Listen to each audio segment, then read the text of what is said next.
स्वागत है दोस्तों आप सभी का पीटीआर एकेडमी में। और मैं हूँ ऋचा। आज देखिए, अगर हम मेडिवल हिस्ट्री में बात करें तो हम मुग़ल सल्तनत देख रहे हैं।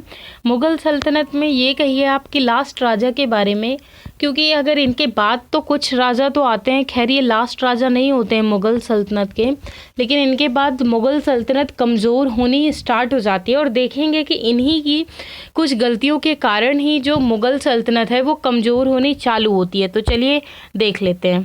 मुग़ल सल्तनत में हम बात करेंगे आज औरंगज़ेब की। तो औरंगज़ेब का अगर टाइम पीरियड की बात करें तो 1658 से 1707 तक ये टाइम पीरियड इनका।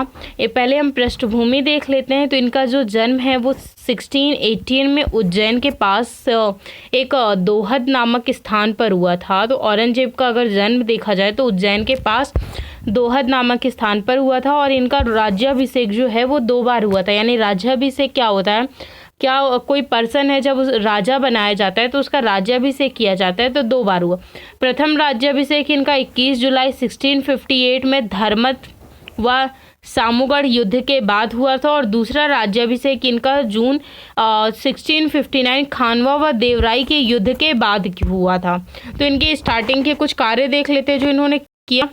तो सत्ता प्राप्त करने के लिए इन्होंने क्या, सहदारी कर क्या होता था, सड़क व चुंगी कर और पानदारी, यानी महंगी वस्तुओं को क्या है बड़े बड़े नगरों में बेचने पर क्या है जो कर लिया जाता था।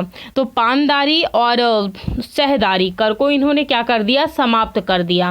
तो पानदारी आई होप आपको समझ में आ गया होगा। और सहदारी देखिए दोबारा से बता देती हूँ कि सड़कों और चुंगी कर पर जो कर लिया जाता था वो ही क्या होता था, सहदारी कर होता था। और जो पानदारी होता था वो क्या है, जो महंगी वस्तुएं, जो काफ़ी ज़्यादा कीमती वस्तुएं, और वो क्या है बड़े बड़े नगरों में जाकर क्या है बेची जाती थी। तो इसी के कारण जो कर लिया जाता था उसे क्या कहा जाता था, पानदारी कर कहा जाता था। और इसके अतिरिक्त क्या है, तुलागान प्रथा, झरोखा दर्शन, नौरोज त्योहार, सिक्कों पर कलमा खुदवाना, वेश्यावृत्ति, शराब व अफीम के उत्पादन पर बिक्री और शाही मुहूर्तकों पर क्या है प्रतिबंध लगा दिया। और इन्होंने जजिया कर को क्या कर दिया, दोबारा से क्या कर दिया, स्टार्ट कर दिया। यानी इनसे पहले वाले जो शासक आते हैं वो क्या करते हैं, जजिया कर को समाप्त कर देते हैं।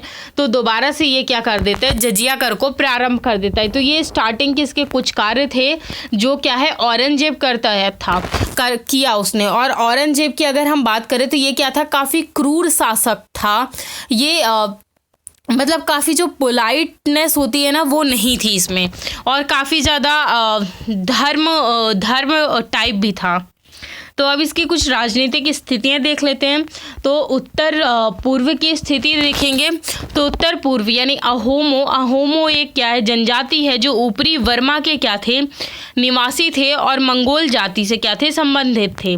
तो अहोम मैंने आपको बताया कि एक जनजाति है। तो उस पर क्या करता है ने क्या है, असम के क्षेत्र पर क्या कर लेता है, अपना अधिकार कर लेता है। यानी जो अहोम जनजाति है वो कहाँ की रहती थी, असम के क्षेत्र पर रहती थी। तो वहाँ पर क्या कर लेता है, अपना अधिकार कर लेता है। फिर क्या है, औरंगजेब ने मीर जुबला को क्या है बंगाल का सूबेदार बनाया, जिसने क्या है अहोमों की राजधानी गढ़गांव में क्या कर लिया, अपना अधिकार कर लिया। उसके बाद इनकी उत्तर पश्चिम में स्थिति देखते हैं। अगर उत्तर पश्चिम में स्थिति की अगर बात करें तो हम बात करेंगे यूसुफ जाति की और अफरीदी जाति की। ये क्या थी, जनजातियां थी। कौन सी जाति, यूसुफ जाति और अफरीदी जाति। ये क्या थे, इन्होंने क्या है, इन दोनों ने क्या कर दी, अशांति कायम कर दी। क्योंकि देखिए जो जनजाति होती है उसे क्या चीज़ पसंद होती है कि कोई भी शासक है वो उसके क्षेत्र में आकर ना ही कोई छेड़छाड़ करे, क्योंकि उनकी जो सारी चीज़ें होती हैं उसमें वो लोग क्या है अपना खुद ही दबदबा क्या करके रखते हैं, कायम करके रखते हैं। और तो फिर क्या होता है, देखिए 1667 में क्या है, यूसुफ जाति ने क्या है भागू के नेतृत्व में, भागू एक पर्सन का नाम था। और 1672 में अफरीदियों ने अकमल खां के नेतृत्व में क्या कर दिया, विद्रोह कर दिया। यानी दोनों जनजातियों ने क्या किया, एक एक पर्सन के नेतृत्व में क्या कर दिया, आकर विद्रोह कर दिया। और उत्तर पश्चिम की स्थिति को क्या करने के लिए, मजबूत करने के लिए, जब दोनों जनजाति यूसुफ जनजाति और अफरीदी जनजाति क्या कर देती हैं, विद्रोह कर देती हैं, तो उस विद्रोह को शांत करने के लिए औरंगजेब क्या करता है, अमीन खां को भेजता है और दोनों जातियों से ये कोशिश करता है कि दोनों जातियों में क्या है, शांति व्यवस्था कायम हो जाए, आपस में बात कर लें और जो सारी प्रॉब्लम्स है, जो चीज़ें हैं, वो क्या हो जाए, दोबारा से शॉर्ट आउट हो जाए और अपनी अपनी बातों के लिए क्या है, ये मान जाए। उसके बाद दक्कन में नीति देखते हैं कि औरंगजेब की दक्कन की क्या नीति थी। तो बीजापुर पर जब औरंगजेब क्या करता है, आक्रमण करता है, तो औरंगजेब की आक्रमण नीति का क्या है, पालन करके सितंबर 1686 में क्या करता है, बीजापुर को मुगल साम्राज्य के अधीन कर लिया। यानी ये जो शासक होता है, ये भी क्या करता है, बीजापुर को अपने अंडर में यानी मुगल सल्तनत में क्या कर लेता है, मिला लेता है। और गोलकुंडा सितंबर 1681 में क्या है, औरंगजेब ने क्या है, गोलकुंडा के प्रति क्या है, उसी नीति का पालन किया, जिस नीति का पालन क्या है, अकबर ने असीरगढ़ के दुर्ग को प्राप्त करने में किया था। अकबर ने असीरगढ़ का दुर्ग कैसे प्राप्त किया था, ये 2-3 वीडियो पहले ही मैंने ऑलरेडी आपको सारी चीज़ें बताई थी डिटेल में, तो इसके लिए क्या है, मैं आपको अलग से नहीं बताऊंगी। तो इसमें क्या है, और इसने काफ़ी सारे रुपए जो थे वो क्या है, सैनिकों को दिए थे। उसके बाद राजपूतों के साथ इसकी नीति देखेंगे, तो राजपूतों के साथ अगर नीति में अगर हम बात करें तो कहती काफ़ी अच्छी नीति नहीं होती है इसकी, मतलब। तो चलिए देखते हैं, मारवाड़ का जो शासक होता है जसवंत सिंह, तो ये क्या करता है, जसवंत सिंह क्या करता है, दारा सिकों का क्या था, समर्थक था। यानी जो जसवंत सिंह था वो क्या कर रहा था, दारा सिकों जो इसका ब्रदर था वो क्या था, समर्थक था। कौन, मारवाड़ का शासक। इसीलिए क्या है, औरंगजेब का जो उद्देश्य था वो क्या था, जसवंत का दमन करना था, यानी जसवंत को खत्म करना था। क्योंकि क्या था, जो इसमें मैंने आपको इससे पहले वाली वीडियो में जब मैंने शाहजहां के बारे में पढ़ाया था सारी चीज़ें डिटेल में, तो उसमें मैंने आपको ये चीज़ बताई थी कि उसके 4 पुत्र थे, जिसमें क्या होता है, जिनके बीच में क्या होता है, उत्तराधिकार का युद्ध होता है। तो उसमें से औरंगजेब और दारा सिकों जो थे वो भी क्या थे, उसके पुत्रों में थे। तो जो दारा सिकों इसका दूसरा भाई था, किसका, औरंगजेब का। तो उसने क्या है, जो मारवाड़ का शासक था जसवंत सिंह, इसने क्या कर दिया था, दारा सिकों का समर्थन कर लिया था। अब जब इसने दारा सिकों का समर्थन कर दिया, इसी कारण से मारवाड़ का शासक औरंगजेब का क्या बन जाता है, दुश्मन बन जाता है। सिर्फ इतनी सी ही वजह होती है और कोई प्रॉब्लम नहीं होती है। दिसंबर 1678 में क्या है, जसवंत की क्या हो गई, मृत्यु हो जाती है। उसके बाद औरंगजेब ने क्या है, जसवंत के भतीजे के पुत्र इंद्रसेन को क्या है, 36 लाख कर के रूप में क्या है, मारवाड़ का शासक स्वीकृत किया। यानी उसने ये कहा कि जो जसवंत के जो भतीजे का पुत्र इंद्रसेन है वो क्या कर देगा, 36 लाख कर देगा उसे। और फिर क्या है, उसी के रूप में मारवाड़ का क्या है, शासक किसे बना दिया गया, इंद्रसेन को बना दिया गया। लेकिन उसे क्या है, 36 लाख रुपए देने पड़ेंगे। किंतु इसी बीच क्या होता है, जनवरी 1679 में क्या है, जसवंत की विधवा से 2 पुत्रों की प्राप्ति हुई। यानी जो जसवंत की जो विधवा थी, यानी जसवंत की डेथ के बाद क्या हो, उसकी जो वाइफ थी वो विधवा हो गई, तो उसके क्या होते हैं, 2 पुत्र होते हैं, जिसमें एक जो था वो क्या हो गया, तुरंत मर गया। और दूसरा जो था वो अजीत सिंह, मतलब दूसरे बेटे का जो नाम है वो अजीत सिंह रखा जाता है, वो क्या रहता है, जिंदा रहता है। तो इसमें अब जब वो अजीत सिंह जो था वो जिंदा रहता है, तो इस शर्त पर देने के लिए, यानी औरंगजेब जो था वो इस शर्त पर देने के लिए तैयार होता है कि वह क्या है, इस्लाम धर्म को स्वीकार करेगा। यानी अजीत सिंह जो अब मारवाड़ का शासक बनेगा, जो जसवंत सिंह का पुत्र है, यानी कायदे से अगर उत्तराधिकार के अगर उससे देखा जाए, पद से देखा जाए, तो अजीत सिंह को क्या बनना चाहिए, राजा बनना चाहिए। लेकिन औरंगजेब क्या शर्त रखता है कि अगर उसे राजा बनना है तो उसे क्या स्वीकार करना पड़ेगा, इस्लाम धर्म स्वीकार करना पड़ेगा। और ऐसा नहीं करने पर मुगलों के साथ क्या है, मारवाड़ का संघर्ष छिड़ गया। क्यों छिड़ गया, क्योंकि जो अजीत सिंह था उसने ये मना कर दिया कि वो इस्लाम धर्म नहीं स्वीकार करेगा। और इसी बीच क्या होता है, मारवाड़ व मुगलों के में क्या हुई, संधि हुई, किंतु आगे चलकर क्या होता है 1681 में मेवाड़ व मुगलों के साथ क्या होती है, संधि होती है। यानी मेवाड़ और मुगलों में क्या होती है, संधि होती है, जिसके तहत क्या होता है, जजिया कर के बदले क्या है, कुल किले किले हैं वो क्या है, दे दिए गए, परंतु मुगल का क्या है, मारवाड़ के साथ क्या है, कोई भी संधि नहीं हुई। यानी जो मेवाड़ के साथ क्या है, मुगलों की संधि होती है, जिसमें क्या है, जजिया कर के बदले क्या है, किले दे दिए गए, और लेकिन जो मुगल और मारवाड़ की संधि है उसमें क्या है, कोई भी संधि नहीं होती, और इसी कारण दोनों यानी 30 वर्षीय युद्ध में क्या है, उलझ जाते हैं। जब क्या है, जो औरंगजेब है वो अपनी शर्तें रखता है, तो जो मेवाड़ तो मान लेता है, लेकिन मारवाड़ जो है वो संधि को नहीं मानता है। इसी कारण दोनों में क्या होता है, युद्ध होता है, जो क्या है 30 सालों तक चलता है, मतलब 1678 से 79 तक, यानी पूरे 30 सालों तक युद्ध चलता है। और लास्ट में 79 में क्या है, औरंगजेब की मृत्यु के बाद क्या है, अजीत को मारवाड़ का शासक स्वीकार कर लिया गया। यानी अजीत जो था वो एक्चुअल में उसे ही राजा बनना चाहिए था, लेकिन वो राजा फिर कब बनता है, जब औरंगजेब की 30 साल बाद क्या हो जाती है, जब औरंगजेब की मृत्यु हो जाती है, तब मारवाड़ का शासक क्या है, अजीत सिंह को स्वीकार किया जाता है। इसके कुछ विद्रोह देख लेते हैं। जाट, बुंदेला, सतनामी और सिख, इनके साथ क्या हुए थे, इसके विद्रोह हुए थे। तो अगर जाटों के साथ अगर विद्रोह की हम बात करें क्यों हुआ था, तो इनका जो मूल पेशा था वो क्या था, कृषि था। लेकिन इनका जो तो इनका कारण देखिए क्यों था, तो मुगल सेना द्वारा किए गए अत्याचार। इनका क्या था, कृषि था।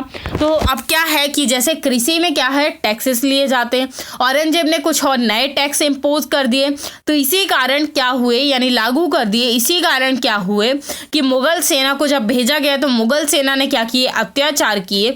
इसी कारण जाटों ने क्या कर दिया, विद्रोह कर दिया। नेतृत्व किसने किया, गोखला ने किया 1669 में पहली बार। परिणाम क्या होता है, गोखला की हत्या कर दी जाती है, और उसके जो परिवार वाले जो थे, यानी जो सभी लोग मिलकर जो विद्रोह कर रहे थे, उनको क्या है, इस्लाम धर्म में क्या करवा दिया गया, शामिल करवा दिया गया। उसके बाद नेक्स्ट जो राजा बनता है वो राजा राम बनता है 1685 में। किसके 1685 में किसके उसमें, तो राजा राम क्या करता है, आगे सेकंड के उसमें क्या करता है, नेतृत्व करता है। इसने क्या है, अकबरे मकबरे को क्या है, अकबर का जो मकबरा था को क्या करता है, सिकंदरा में क्या है, लूट कर क्या है, संपूर्ण व्यवस्था में क्या कर देता है, अशांति कर देता है। यानी राजा राम क्या इसके जो नेक्स्ट वो होता है, लेकिन क्या कर दिया जाता है, सैन्य अभियान के द्वारा क्या कर दिया जाता है, इसका दमन कर दिया जाता है। यानी औरंगजेब के समय में ही क्या है, जो राजा राम है वो क्या करता है, विद्रोह करता है। उसके बाद थर्ड नेतृत्व, इसका सेकंड नेतृत्व जो औरंगजेब करता है, थर्ड नेतृत्व देखते हैं। थर्ड नेतृत्व में क्या होता है, चूड़ामन, इसने क्या है, जाटों को क्या है, सैनिक दृष्टिकोण से क्या करने की कोशिश की, मजबूत करने की कोशिश की, लेकिन क्या है, जल्दी इसका जो दमन है वो क्या है, कर दिया गया। उसके बाद बुंदेला का विद्रोह देखते हैं। तो अगर बुंदेला के विद्रोह की बात करें तो इसमें क्या था, जो मुगल सेना का, यानी जो औरंगजेब जो शासक था उसकी जो नीति थी वो क्या थी, साम्राज्यवादी नीति थी। यानी साम्राज्य का क्या करना, वो विस्तार करना, सॉरी। और इसमें क्या होता है, बुंदेला का जो नायक होता है वो कौन होता है, छत्रसाल। यानी जो नेतृत्व बुंदेला जो विद्रोह करते हैं उसका जो नेतृत्व करता है वो कौन होता है, छत्रसाल। इसने क्या है, पन्ना को क्या है, केंद्र बनाकर संघर्ष क्या किया था, प्रारंभ किया था। लेकिन किंतु क्या है, सैन्य बल द्वारा क्या है, मुगलों ने क्या कर दिया, दमन कर दिया। यानी अगर बुंदेला का जो विद्रोह देखें तो ये क्या करता है, पन्ना को क्या बना के, मेन सेंटर बना के क्या करता है, अपना संघर्ष चालू करता है, लेकिन बाद में क्या कर दिया गया, इसका भी दमन कर दिया गया। उसके बाद सतनामी का विद्रोह देखें तो सतनामी क्या थी, एक उपद्रवी समाज के क्या थे, लोग थे। तो इनका जो निवास स्थान देखा जाए तो पटियाला पंजाब के पास में है, नारनौल नाम है, और मेवात, तो यहाँ क्या था, इनका जो राजस्थान के अलवर के समीप है, ये क्या थे, इनके ये जो सतनामी थे इनका क्या थे, ये निवास स्थान थे। इसमें इसका कारण क्या होता है, सतनामी जो विद्रोह है वो क्यों करते हैं, तो मुगल सिपाहियों द्वारा क्या है, उनके 2 अनुयायियों की क्या कर दी गई थी, हत्या कर दी गई थी। यानी सतनामी के जो अनुयायी 2 अनुयायियों की क्या कर दी जाती है, मुगल साम्राज्य यानी औरंगजेब की सिपाहियों ने क्या कर दी थी, हत्या कर दी थी। इसी कारण इन्होंने क्या कर दिया, विद्रोह कर दिया। परिणाम देखते हैं क्या होता है। औरंगजेब ने क्या है, सैन्य बल द्वारा इनके विद्रोह का क्या कर दिया, दमन कर दिया। उसके बाद सिखों के विद्रोह देखते हैं कि क्या होता है सिखों के विद्रोह में। तो सिखों के विद्रोह में 9वें सिख गुरु तेग बहादुर व उन तेग बहादुर थे, जिनके समझ क्या है, औरंगजेब ने क्या इस्लाम धर्म स्वीकार करने को कहा। यानी उनके जो सिखों के 9वें गुरु होते हैं तेग बहादुर, इनसे औरंगजेब क्या करता है, कहता है कि आप इस्लाम धर्म स्वीकार कर लीजिए।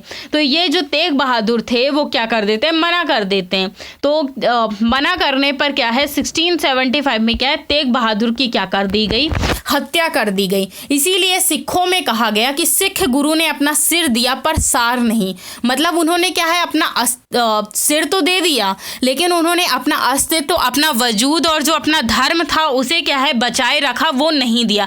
इससे देखिए, वैसे तो अगर देखा जाए तो मुगल सल्तनत की ही हार हुई थी, लेकिन अगर कूटनीतिक तौर पर देखी जाए तो मुगल सेना की या औरंगजेब की क्या थी, बहुत बड़ी हार थी। क्योंकि एक गुरु ने क्या कर दिया था, इस्लाम धर्म स्वीकार करने से क्या कर दिया था, इनकार कर दिया था।